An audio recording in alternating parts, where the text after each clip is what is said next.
du jour, notre sœur l'a dit. Mon partage s'appelle Dieu Tout-Puissant. Amen. Amen. Amen. Avant de commencer, j'ai des questions à vous poser. Je voudrais savoir, vous qui travaillez, quand votre employeur vous fait une promesse, vous dit, aujourd'hui, je vois que tu travailles bien dans ton poste. Si d'ici 6 mois, tu continues comme ça, tu auras une promotion. Est-ce que vous croyez votre employeur quand il vous dit ça? Oui. D'accord. Pour les personnes qui sont malades, quand elles vont voir le médecin, quand le médecin leur dit « Vous avez la grippe, il faut suivre tel traitement pour que vous soyez guéri de cette grippe. » Est-ce que vous croyez le médecin? Oui, bien sûr. D'accord. Alors pourquoi, quand le Seigneur nous demande de croire en lui, on trouve la force de douter de lui? Les médecins sont faits de chair. L'employeur est fait de chair. Mais Dieu est le Tout-Puissant. Il est au-dessus du médecin. Il est au-dessus de l'employeur. Mais on doute.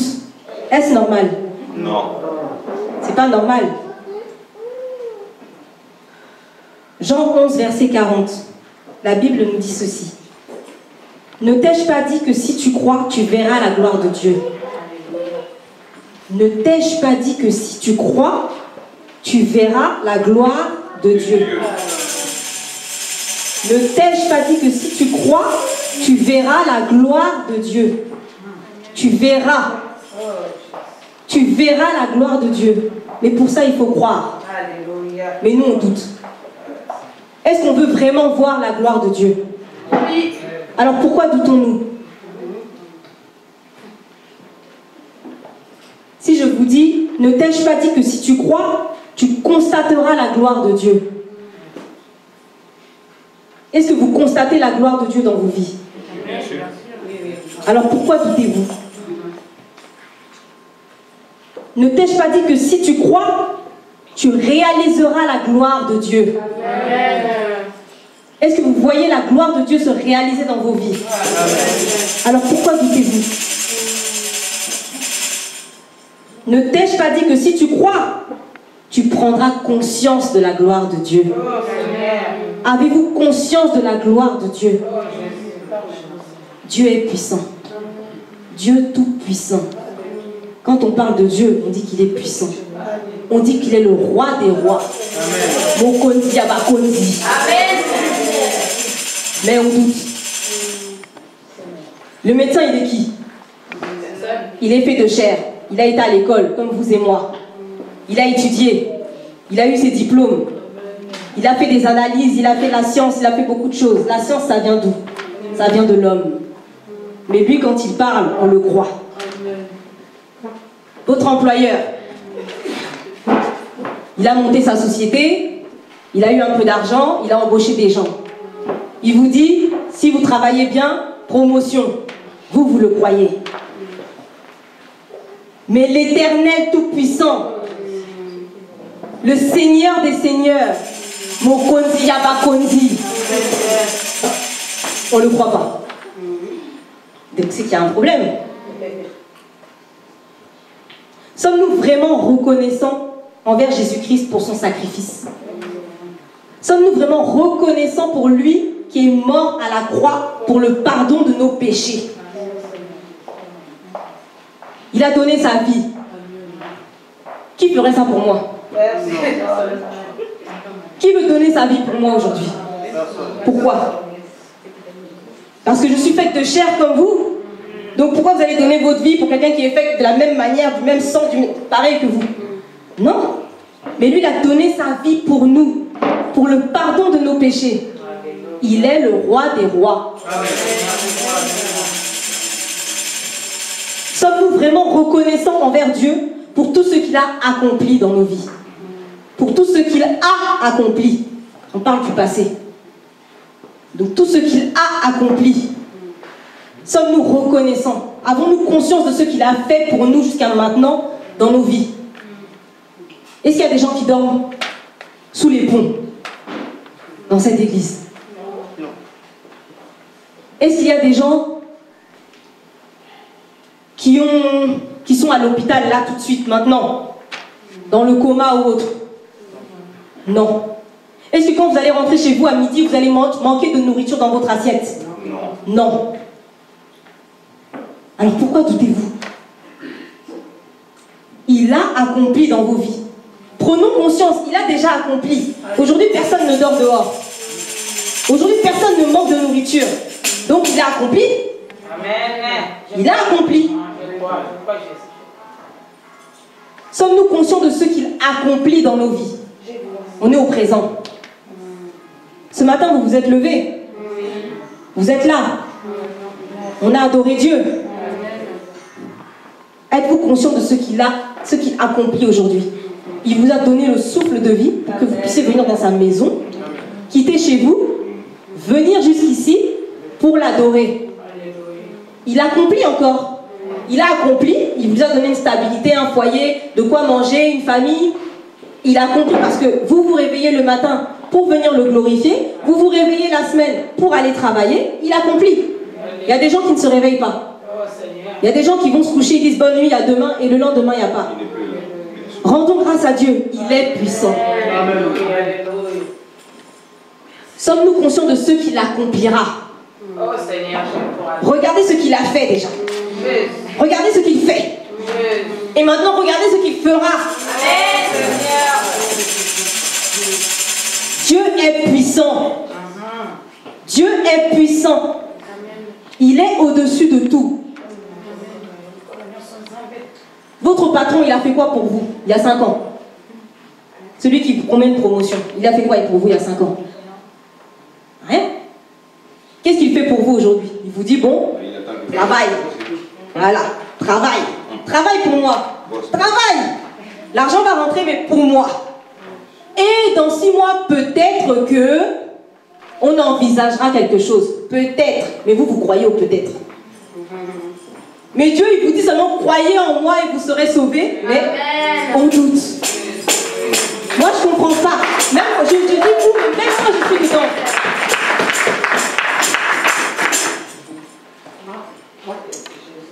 J'ai cherché la définition du mot ingrat dans le dictionnaire. Parce que je me suis dit, Dieu nous dit bien, ne t'ai-je pas dit que si tu crois, tu verras la gloire de Dieu? Et il nous montre, il a accompli et il accomplira. On le sait, mais on doute.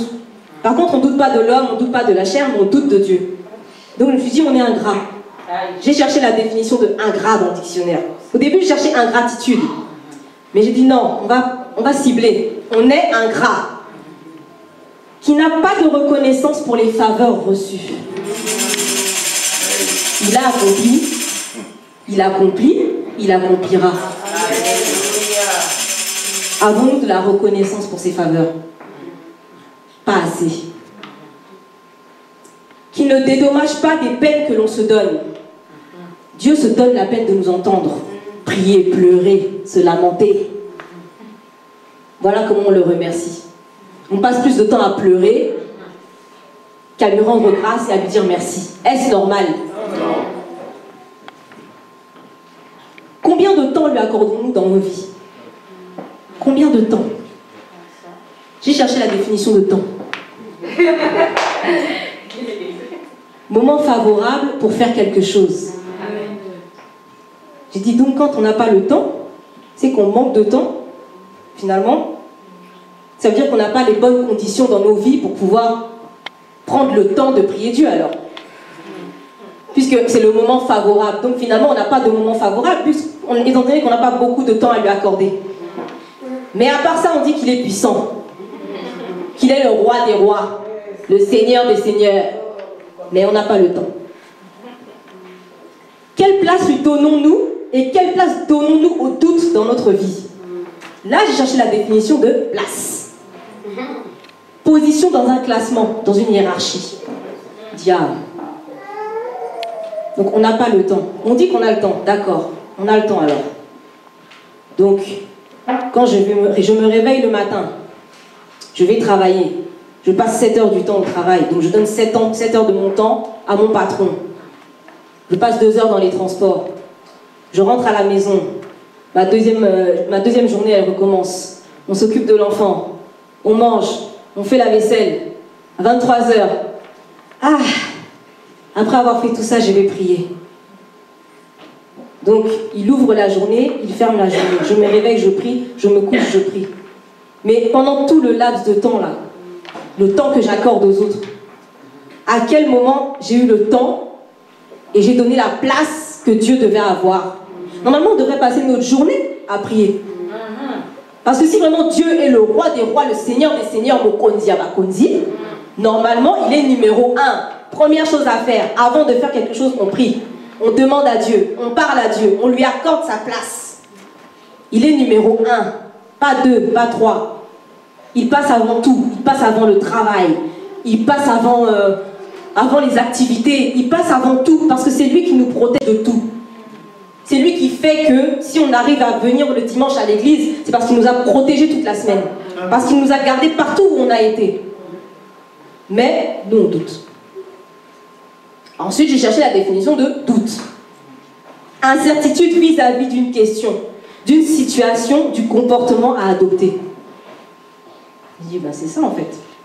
Parce que quand on nous annonce des choses, quand on nous dit, t'inquiète pas, Dieu est grand, Dieu va faire. Oui, d'accord, Dieu va faire. Ah, mais peut-être que si je fais ça, on dit que Dieu va faire. D'accord, Dieu il va faire, oui. Mais moi, je pense que... Non. Non. Dieu est au-dessus de tout. Faisons-lui confiance, parce qu'on manque de confiance envers notre Dieu. On dit qu'on a la foi, mais on manque de confiance. Quelle place à la certitude? Le Proverbe 3, verset 26 nous dit: car l'Éternel sera ton assurance, et il préservera ton pied de toute embûche. Donc ne nous inquiétons de rien. Ne nous inquiétons de rien. On a peur de quoi? On a peur que Dieu ait menti?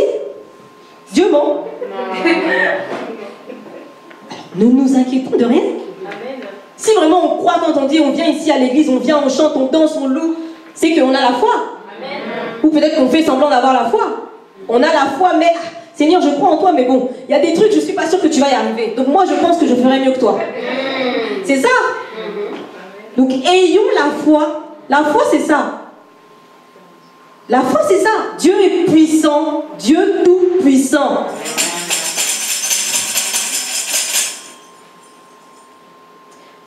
Maintenant, je voudrais m'adresser aux papas et aux mamans de cette assemblée.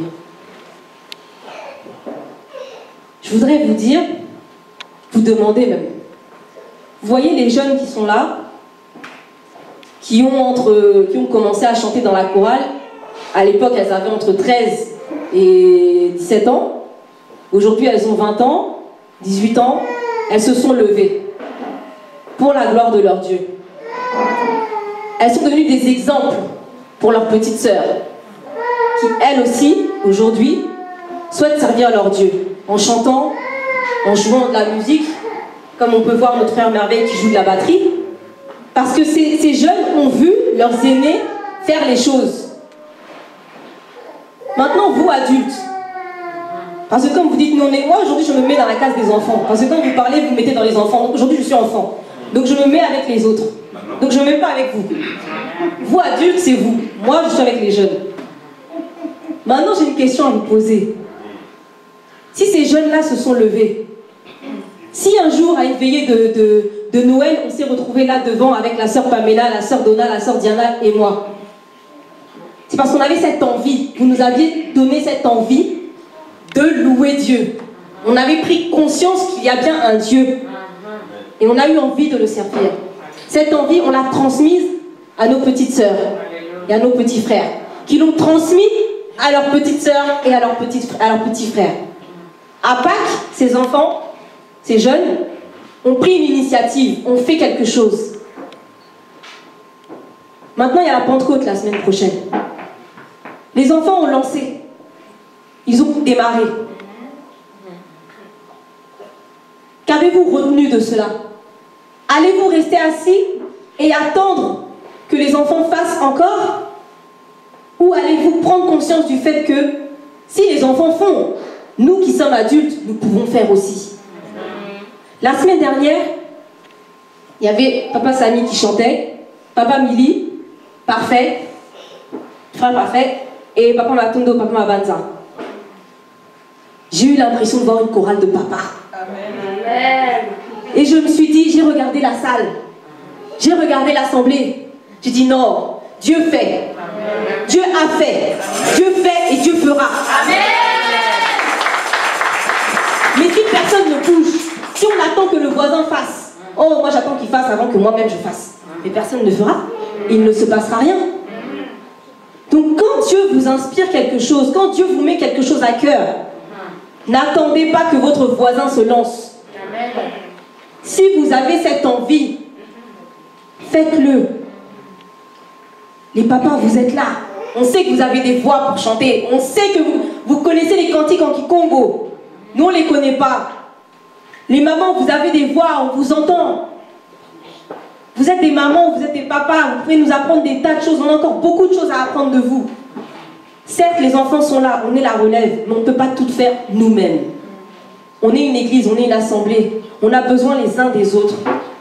N'attendons pas que les autres fassent pour pouvoir avancer. Mon message, c'était vraiment de dire Dieu Tout-Puissant. Dieu est là, Dieu accomplit les choses. On a des messages, il nous donne, il nous dit tout. On a des prophéties, tout est là, mais on doute. Pourquoi laisser place au doute? Ne vous inquiétez de rien. Parfois, il y a des choses qui vont arriver juste pour nous tourmenter l'esprit, mais ça sera que du vent. Comme on chante, quand la tempête s'élèvera, quand le vent soufflera, est-ce que tu as besoin de paniquer? Non, parce que ton Dieu est là. Alors, invoque-le. Amen. Pas de place au doute. Aujourd'hui, nous devons quitter cette salle avec un esprit de victoire. Amen. Avec une prise de conscience. Amen. Dieu est là. Amen. Dieu n'est pas fait de chair. Dieu n'est pas comme nous. Il est le roi des rois. Amen. Le Seigneur des seigneurs. Le Tout-Puissant. Mon Kondi Yamakondi. Amen. Amen.